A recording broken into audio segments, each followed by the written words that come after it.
Ngayon, kung papiliin ako sa dalawa, sino ang kakampihan ko kung talagang mag-away sila? Sana naman magkasundo na. Kasi parehas man ang kalaban, corruption eh. So nakakapanghinayang nag-aaway sila. Kaya kung papipiliin ako, Yan. kay Marcoleta ako. Mas ganahan ako sa kanya. Wala siyang kinakatakutan. Kaya nga sabi niya sa Senado kapon, hindi ako takot kay Romualdez. Nasusukol ka na, no? Halimbawa, wag na natin sabing nasusukal. Halimbawa, sinasabing nililihis mo yung ano eh. Investigasyon eh. Oo. Kapag ka binanggit ng Speaker Romualdez, bigla mong ang topic ay doon na sa testigo, hindi na doon sa testimonya. di ba? Oho.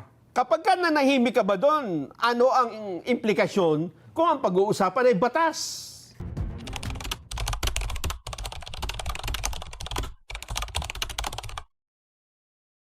There is a saying, the loudest one in the room is the weakest. He is overly vocal, boastful, or aggressive, so he can create an image of strength through noise. Senator Ping Lacson, September 30, 2025. Magandang araw po sa inyong lahat mga kababayan at mga mahal po naming taga-subaybay. Ako po si Just Vlog. Yan ang ating pag-uusapan mo ngayong araw. Ang mensaheng yan ni Senator Ping Lacson mga kababayan. Sino kaya ang pinatutungkulan niya sa sinabi niyang ito mga kababayan? Marami po ang kami po ay nagbasa dahil sa post na ito sa social media. At ang karamihan po na sumasagot sa post na yon o ang karamihan po na nagko-comment, ang sinasabi niya na pinatutungkulan ni Senator Ping Lacson ay walang iba kundi si Senator Rodante Marcoleta, mga kababayan. Bakit po natin nasabi yon? Kasi naman po kahapon mga kababayan, ang nag-ingay lang naman po sa Senado ay dalawa lang naman.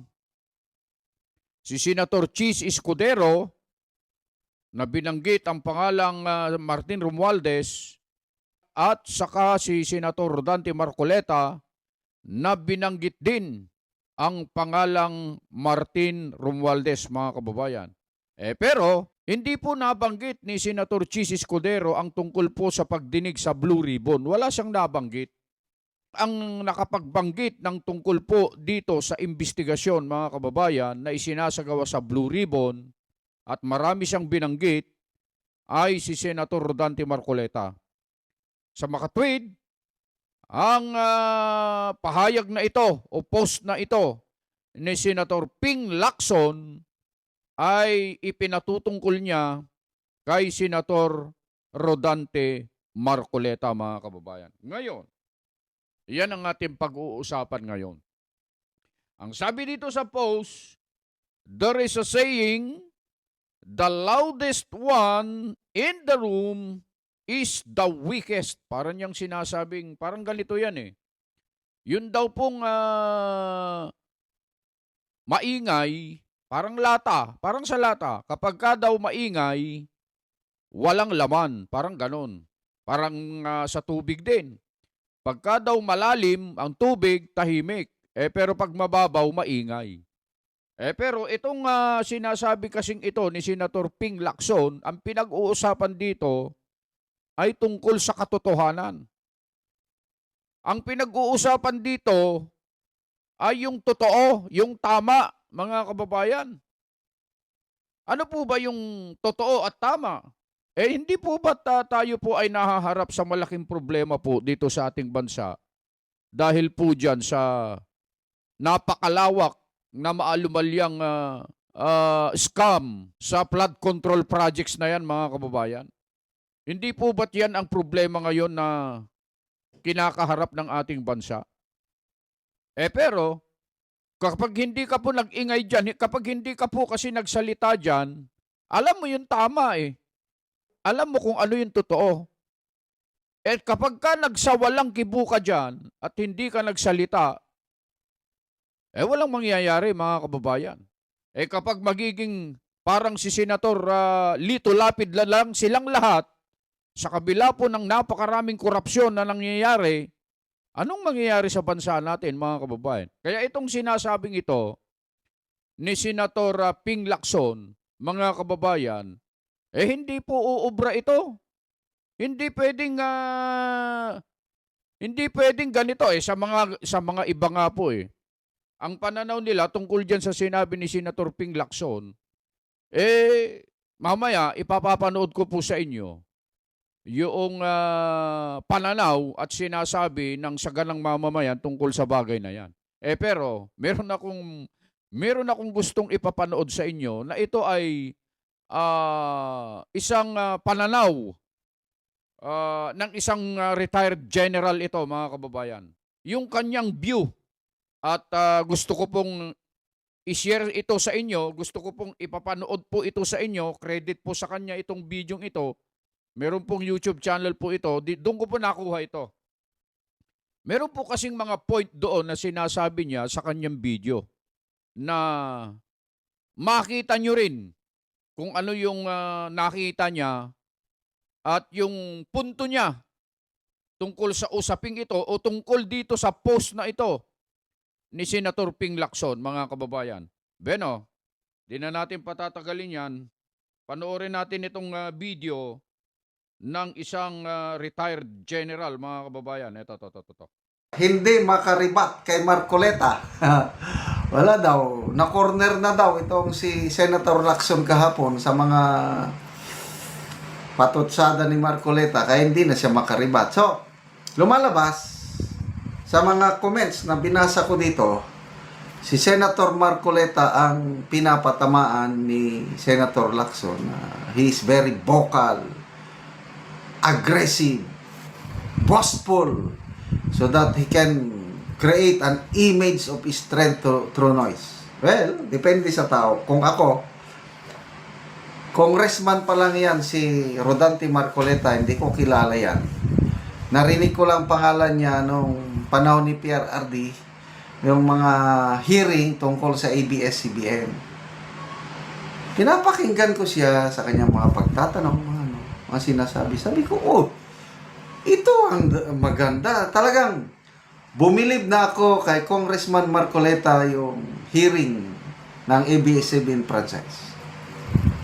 Kaya pala one day, pinatawag siya ni PRRD sa Malacanang. Sabi ni PRRD, hindi kita kilala. Kaya lang namumonitor ko yung nangyayari sa hearing, sa franchise. You are good, I like you. Parang ganun ba? Dapat magkandidato kang senador. Nagkandidato nga noong 2022. Kaya lang, wais talaga itong si Senator Marcoleta. Nung makita niya na alanganin siya, nag-withdraw. So, nung ginipit siya ni na Romualdez sa 19th Congress, napilitan, tumakbo. O, ngayon, nanalo na. So, between Lacson and Marcoleta, okay, I want to be fair. Pareha sila na corruption fighter. Believe ako kay Lacson, Senator Lacson, yung kanyang mga expose tungkol sa korupsyon. Itong flood control. Di ba nag-expose siya? Ang daming naipapakita niya. Believe ako doon. And then ito rin si Congressman, Senator Marcoleta, okay rin. Lalo na yung nasimulan niyang investigasyon sa Blue Ribbon Committee nung siya pa yung chairman. Maganda yung direksyon. Ngayon, kung papiliin ako sa dalawa, sino ang kakampihan ko kung talagang mag-away sila? Sana naman magkasundo na. Kasi parehas man ang kalaban, corruption. So, nakakapanghinayang nga nag-aaway sila. Kaya lang, kung papipiliin ako, kay Marcoleta ako, mas ganahan ako sa kanya. Wala siyang kinakatakutan. Kaya nga sabi niya sa Senado kapon, hindi ako takot kay Romualdez. And I like it. Si Senator Lacson, wala pa akong narinig sa kanyang salita against kay Romualdez. Bakit kaya? Mas okay pa itong si Senator Alan Peter Cayetano dahil sa isang debate with Senator Soto, binangalanan niya na. Oh, Saldico, magsalita ka na. Ibulgar mo na rin si Romualdez dahil kawawa ka dyan. O, believe ako dito kay Senator Escudero. Kahit binabato siya ng putik ngayon, kunuhay, may natanggap na commission, kickback, but hindi ako naniniwala doon. Script ni Romualdez yun. So yung sinabi ni Senator Escudero na ang utak sa flood control scam si Romualdez, yun na yun. Yan ang mga tunay, walang kinakatakutan. So again, maingay si Marcoleta. Yes, maingay siya, but may basihan. Maingay siya para sa taong bayan. Yung mga tahimik dyan, aywan ko na lang. Sana matumbok ninyo kung sino yung talagang utak. Dahil yung utak na yan, yan ang nagpapahirap sa taong bayan. Dapat pagtulungan natin na idiin, kasuhan at ipakulong yung utak na yan. May salute to Senator Rodante Marcoleta. Yun mga kababayan, narinig po natin yung pananaw ng isang retired general tungkol po dito sa sinabi ni Senator Ping Lacson. Ito po, bago po nagsimula pala yung general, mga kababayan, nagbasa siya ng mga comments doon sa kung saan nakapost yung sinabing yun ni Ping Lacson. At napakarami siyang nabasa doon. Ang kinuha na lang natin para hindi tayo magtagal yung bago siya magbigay ng kanyang reaksyon. So isa lang yung nabasa niya doon. Pero marami po yun mga kababayan. At kaya siya nakapagpasya na ang pinatutungkulan talaga ay para kay Senator Marcoleta yun mga kababayan. Dahil sa yun ang sinasabi ng mga taong nagko-comment sa post na yun mga kababayan. Pero nakita natin, napanood natin yung sinabi ng general na ito mga kababayan, totoo po lahat ng kanyang sinasabi mga kababayan. Hindi dahil sa tayo ay kino-content natin lagi si Senator Marcoleta mga kababayan. Ang kanyang pananaw ay tama dahil yun naman talaga ang tama mga kababayan. Hindi naman natin pwedeng sabihin na ay mali ka dyan. Mali ang iyong pananaw sir kasi ang dapat na maging pananaw mo tama si Lacson o kaya ang dapat na maging pananaw mo hindi dapat banggitin ang pangalan ni Martin Romualdez. Hindi naman dapat na gano'n lang sabihin natin sapagkat batay sa mga investigasyong isinasagawa at sinasabi ng mga witness, lumalabas ang kanyang pangalan mga kababayan.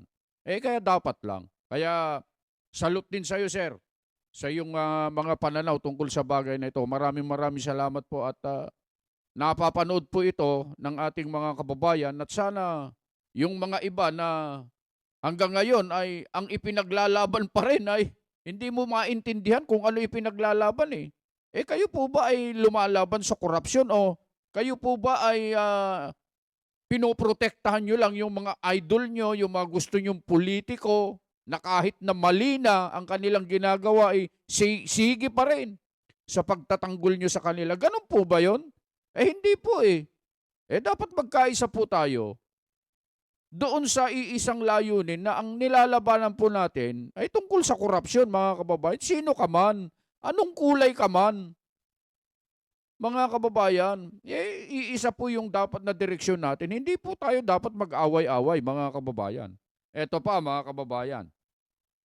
Panoorin din natin yung sinasabi naman ng programang Sagalang Mamamayan sa himpilang Net25 News and Information tungkol din sa bagay na ito sa sinasabi ni Senator Ping Lacson sa post niyang ito.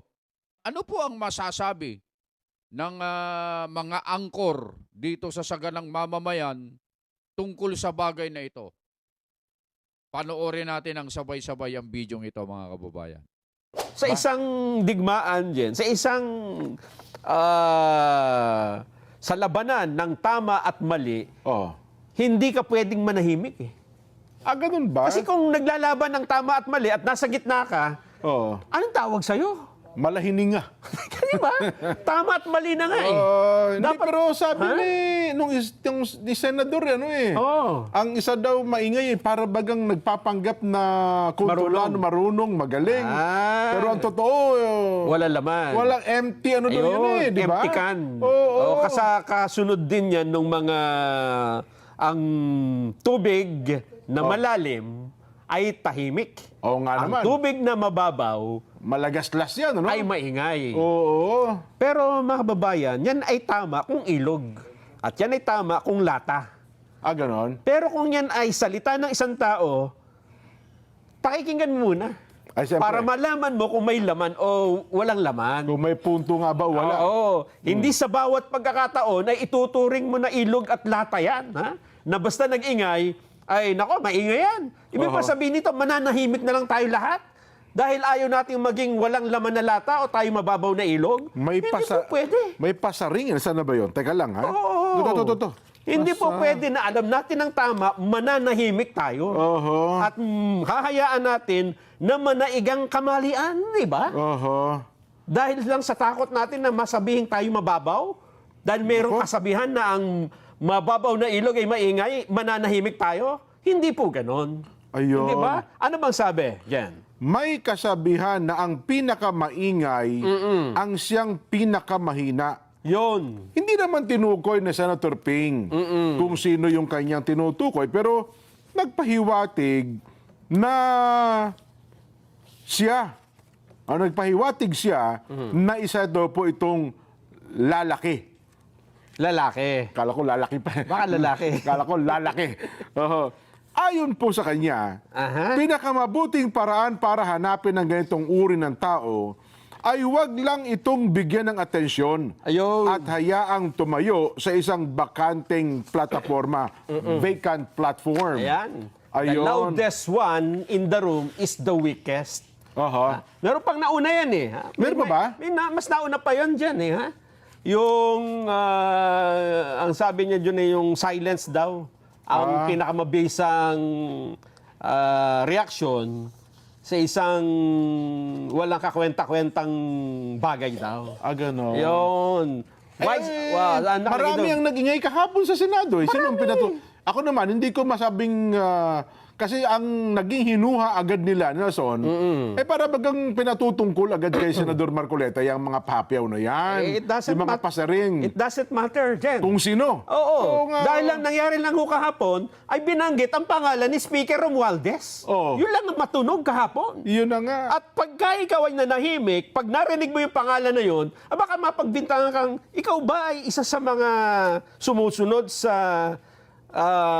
kautusan na those shall not mention thy name? For Biden. Or Biden name? Di ba? Oo. At alam mo naman dyan, di ba? Kung atin pong papakinggan yung talumpati ni Senador Rodante Marcoleta kahapon, Aha. ay sinabi niya na nalilihis po yung ating investigasyon no? Pero akin, sabi ko nga, Nelson, bago tayo pumunta sa bagay na yan, parang ilan yung nagsalita kahapon na nag-ingay din naman eh. Hindi na naman di ba? Hindi lang si Senador Marcoleta. Kaya ako, sabi ko nga doon sa mga reporter sa Senado, wala naman sinabi yung pangalan eh. Ba't kayo? Baka naman kayo lang ang nagsabing ang pinatutungkol, pinasasaringan, ay si Senador Marcoleta. Ako naman, Jen, sa aking panig. Siya nga ang tinutukoy. Ganun ba? Dahil siya naman, tinan mo ha, compared kay Senador Chis Escudero, Salita rin kahapon. ang kanyang binanggit ay tungkol sa kay Speaker Romualdez eh. Oho. Ang mas maraming binanggit na tungkol sa Blue Ribbon Committee at sa takbo nito, si Senador Rodante Marcoleta. At meron ka pang, may sabi pa siya na tungkol sa bakit ang testigo nagbabanggit ng Speaker Romualdez, ay Pinipigil. sa halip na imbestigahan mo yung sinasabi, ang iimbestigahan mo yung nagsasalita. Yun na nga. Tinitingnan ng kredibilidad. Oo. Hindi kasi dati, kaya ako naman nasabi yun, Nelson. Naalala mo dati ang ating Senate President na nagsalita. Yung isang investigador anya at isang, ano yun, magaling na investigador at saka hindi naman ang sinasabing ikaw yun eh. Wala naman ang sinabing pangalan eh. Oo. Di ba yun ang kanyang pinupunto? Ibang tao naman yun eh, hindi naman kayo eh. Yun ang kanya namang kinakatwiran sa bagay. Ako naman, may benefit of the doubt. Ganun Baka ba? naman, bakit naman please? Ay, Eto yan, Diba? Jen, ha? Oo. Eto na. Dito na tayo sa sinasabi niyang silence. Oo. Pero ano ba yung una niyang sinabi? May una siyang pinost dyan ha, Jen? Di ko nakita eh, kasi ang Meron. nakita ko yan lang yung Oo, kasi yung pangalawa na yan, yung mahaba na itong ganon. tungkol sa pinakamaingay. Oho. May una dyan. Akala ko yung kanta ng yan, Scorpions, di ba? Oo. Yung Sound of ano yan? Silence. Scorpion. The sound of silence. Hindi Hindi ba yan. yan? Hindi. Ano ba ang sound ng silence? Hindi. Hilik. Ito. Ito yung una niya, ha? Aha. A wise man once taught me, the best response to nonsense is silence. Yan. Kung nonsense. Oo. Pero kung problema, kapag ka nasukol ka, mahirap din naman magsalita. Eto nga yan. Kung nonsense, okay, tama yung silence. Oo. Paano kung ikaw ay inaakusahan na? Nasusukol ka na, no? Halimbawa, wag na natin sabihing nasusukal. Halimbawa, sinasabing nililihis mo yung investigasyon eh. Oo. Kapag ka binanggit ng Speaker Romualdez, bigla mong ang topic ay doon na sa testigo, hindi na doon sa testimonya. di ba? Oho. Kapag ka nanahimik ka ba doon, ano ang implikasyon kung ang pag-uusapan ay batas? Ay, nga, ano no? problema? Oho. Oo. Mabigat nga ang labanan Kasi dyan. sinabi mo, silence is a wise man once taught me, the best response to nonsense is silence. Oo. Paano kung inaakusahan ka na hindi tama yung ginagawang investigasyon at nanahimik ka, anong implication nun? Oho. Silence means yes. Eto. Meron naman. Guilty naman yan. Meron dyan. Oo. Meron pala nakasaad na Section 33, Rule 133, 130 Oo. ng 2019 Revised Rules on Evidence. Basta tumisita sa tayo ngayon ng rules of evidence. Sige, no? Oo, siyempre. Siyempre naman. Oo. Kasi kailangan, sabi nga nung isang mambabatas, you can bend the law. Diba? Kung we can bend the law, Binawi na niya.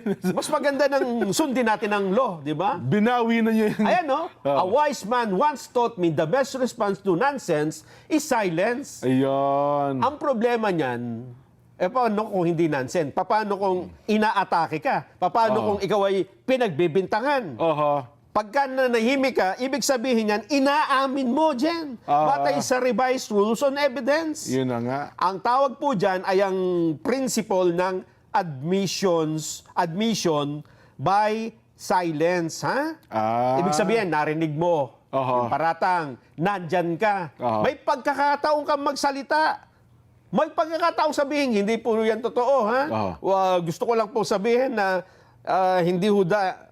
Itinatanggi ko po yan. Oho. At nanahimik ka, dyan pumapasok yung admission. Ayun. Para mo sinabing tama po kayo. Tama ka. At tapos magpo-post ka pa niyan ng a wise man taught me. Naku, mukhang hindi wise man yung nagturo sa niyan. Di may mga punto din naman na kung talaga dapat manahimik. Kapag ka sinasabi talaga na wala namang kawawaan. Oo. Walang kawawaan. Tumahimik ka na lang pala kaysa naman magsalita pa na magsalita at mag-trigger pa ng kakangawa yun. Totoo di ba? yun. Oho. Ang problema, wala bang basihan yung mga nabanggit kahapon? Nonsense ba yun? Nonsense ba yun? Hindi ba yun nangyari? Sa mata ba ng publiko, ay tama yung ginagawa ninyo? Hindi ba kayo nagtitingin ng mga, hindi nyo ba dinadama ang pulso ng bayan ngayon? Hindi mo na pwede sabihin, A1.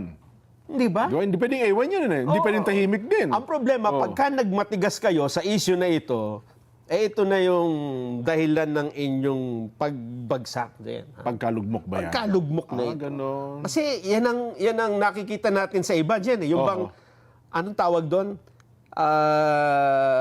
Denial, parang...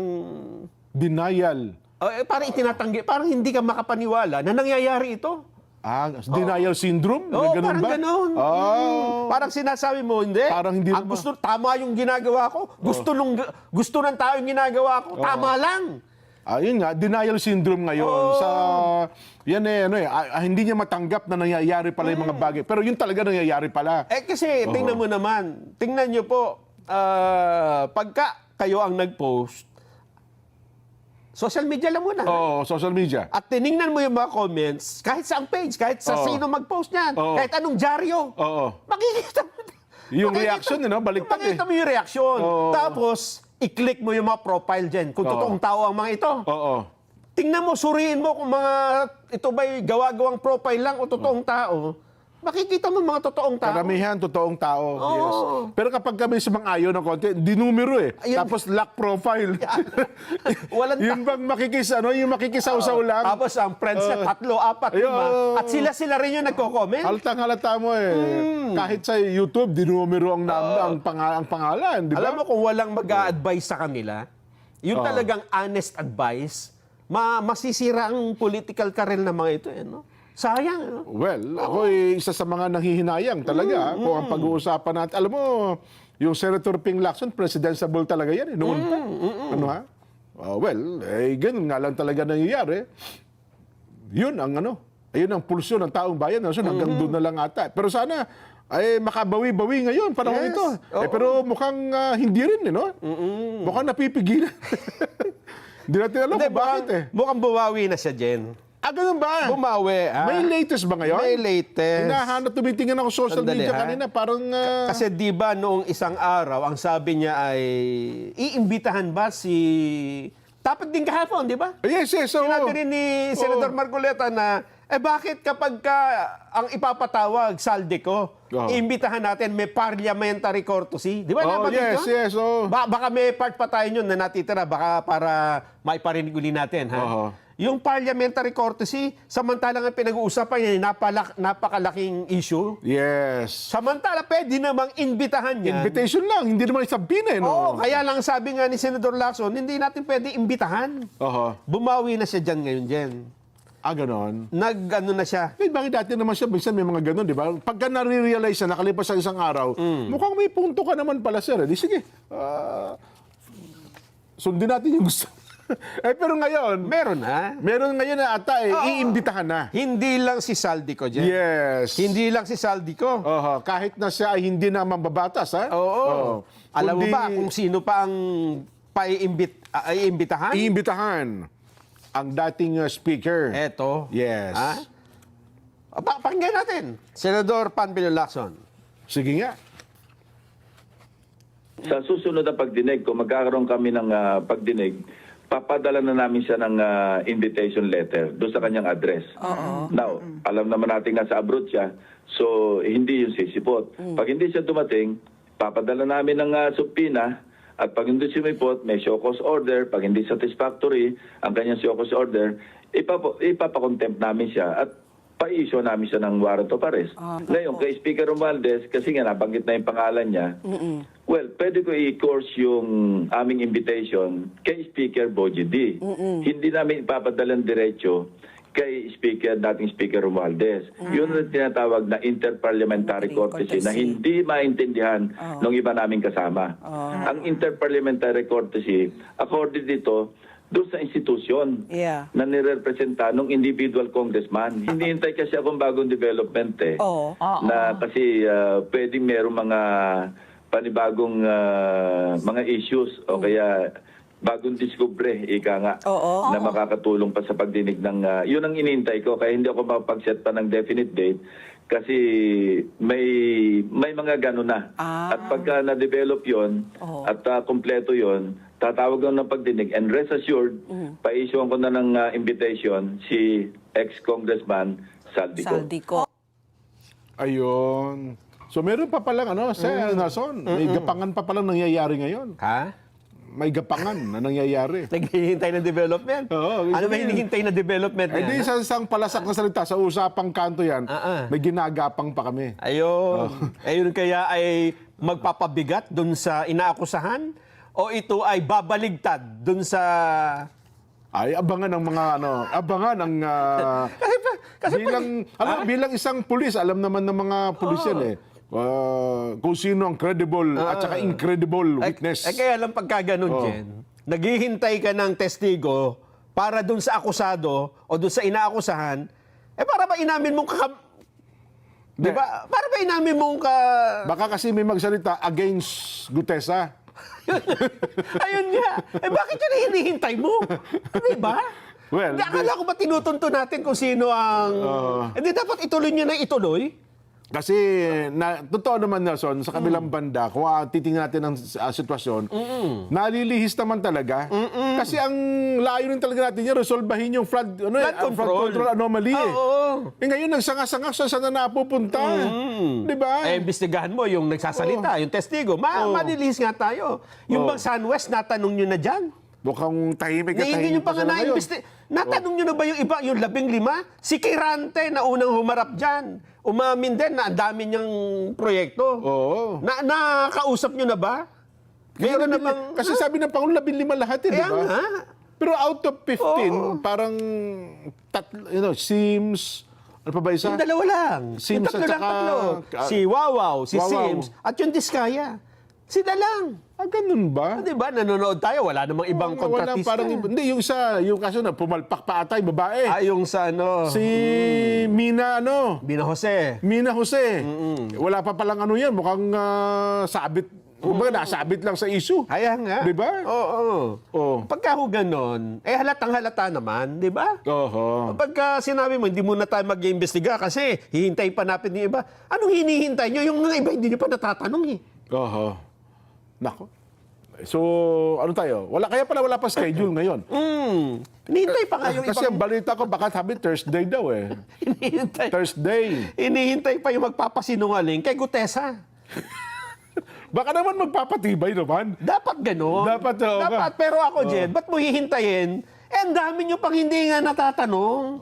Sa West, natanong nyo na ba ni Anino? Hindi ko pa nakita yan sa Senado eh. Nandun ata yung mga naunang pag hindi naman natanong. Ayun nga. Present, ganun lang.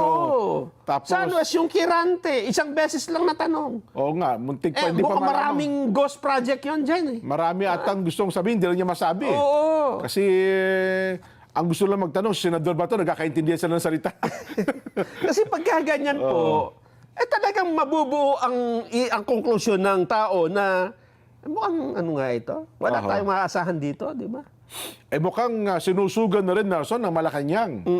Yung punto na yan, kasi mukhang pati ang Malacanang ngayon ay nagsabing may mensahe sila eh. Kay dating Congressman na Saldico. Ano sabi? Ang sabi ho ng Malacanang, abay, dapat mas mabuting magpaliwanag ka rito. Pakinggan natin. Ano ang panawagan ng Malacanang para po kay dating Congressman Saldico? Kung nababanggit ng kanyang pangalan, definitely dapat niya po itong sagutin.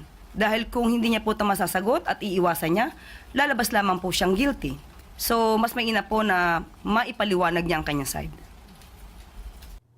Ayun. Bakit hindi niya sinabi kay House Speaker? Nabanggit din yung pangalan niya eh. Hindi, ang problema ata, hindi na raw siya congressman ngayon. Hindi na raw, di ba nagbitaw na eh. Siko. Oo. Kaya private individual na yata ngayon, hindi kagaya ni dating Speaker Martini, congressman pa, kaya ang imbitasyon daw ay padadaanin kay Speaker Bogie D. Yun pala ang tinutukoy na interparliamentary courtesy. Tama naman yun. Kaya lang kasi ang unang sinabi ni Senador Lacson, hindi nila iimbitahan eh. Oo nga, parang nauna ng ano eh.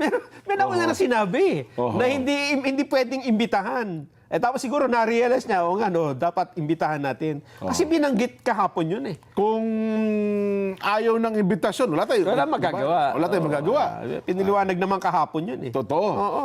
Pero malay mo naman, gaya niya ng ginawa kay Congressman Toby Chanco. Nung inimbitahan willing pala naman palalagang pumunta eh. Yes. Di ba? So yun po yung video na napanood natin mga kababayan. Hindi na po natin kailangan paliwanagan pa sapagkat napakalinaw naman na po yung napanood po ninyo mga kababayan. Salamat po sa Net25 News Information sa programang Saganang Mamamayan with Kuya Janet at Kuya Nelson. At mga kababayan, kung ano po yung inyong pananaw tungkol sa bagay na ito, ipaki-comment nyo naman po sa baba. At muli po ang inyong lingkod, Just Vlog. Bumabati po sa inyong lahat saan man po kayo naroroon, anumang oras ninyo na mapapanood ang video ito, sa mga kababayan natin dyan sa abroad, mga kapatid na patuloy po na sumusubaybay sa atin, magandang araw at anuman po ang inyong ginagawa ay lagi po kayong mag-iingat.